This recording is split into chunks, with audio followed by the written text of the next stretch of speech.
Hi, it's Danny from Danny's Sports Bar here in Pattaya, looking ahead at the week in the world of sports.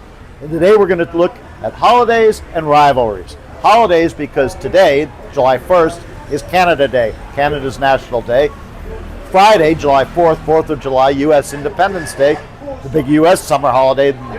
And we will have things on TV to go along with both those. We'll have the Blue Jays playing the Yankees on Canada Day, late night on Canada Day, 2:07 a.m. our time. And on Friday, we'll have hot dogs for U.S. 4th of July. We'll have fireworks on TV. We'll have baseball, including the Nationals playing. They always play a little bit early for U.S. time, 10 p.m. here, so that people can get ready for the fireworks on the Mall in Washington. And this weekend, we'll take over towards rivalries.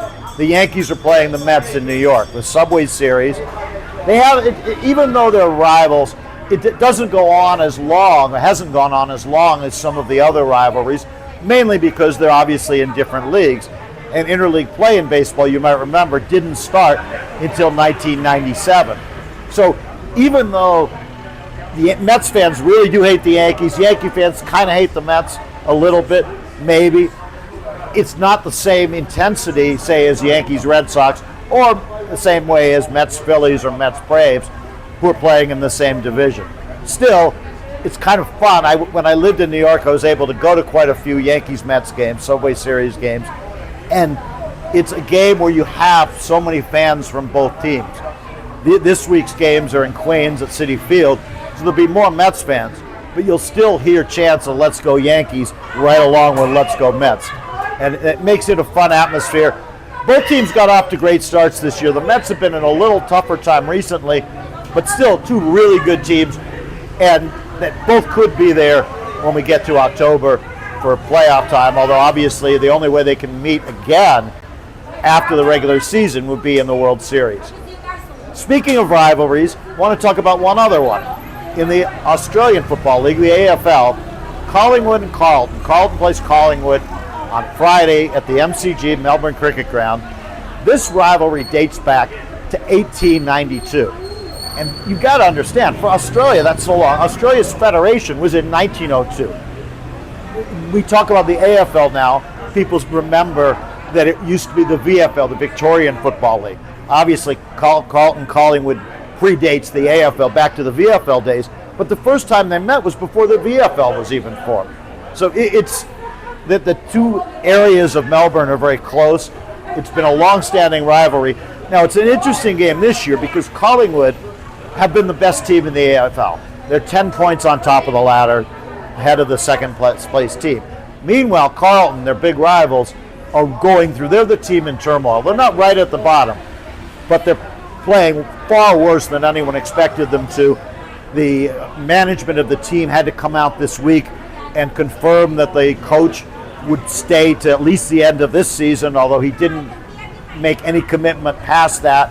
They've had the last 2 weeks, two really, really disappointing games, losing to North Melbourne, one of the worst teams in the league, and then also getting beat against Port Adelaide, but where they barely scored a point in the first half.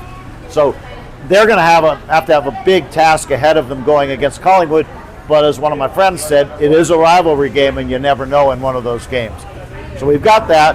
We've got the Club World Cup, where there was already one big upset with Al Hilal knocking out Manchester City Tuesday night, July 1st tonight. It's Real Madrid playing against Juventus, matchup of two big European teams. This weekend we'll start the quarterfinals. Also this week, the Women's Euros. Women's football doesn't usually attract a big crowd for us, but I do remember 3 years ago when England beat Germany in the final, we had quite a gathering of people for that as that tournament went on. A lot of English people did get interested. It'll be interesting to see whether that happens with the English team, especially this year, maybe some of the other teams. Baseball's still going on, AFL, NRL, Wimbledon all week. This is the first week of Wimbledon. Another rivalry going in Wimbledon. We'll see if it goes to the final. Again, the top two players right now in the world, Jannik Sinner and Carlos Alcaraz, seeded 1 and 2. Will that be the final as it was in the French Open at Roland Garros? We'll have to wait another week for that. And, of course, next week when we talk about rivalry, one of the big rivalry games in the world of sports, the State of Origin. It's a decider this year, third game. New South Wales won the first game. Queensland won the second game. The third game is next Wednesday night on July 9th, 5 p.m. It's in Sydney at Accor Stadium, and they're already saying it's going to be one of the biggest rugby league games in quite a while to see who wins the State of Origin series this year. But that's for next week. This week, Canada Day, 4th of July, Carlton, Collingwood, Yankees, Mets, and the British Grand Prix on Sunday night. Come see us at Danny's.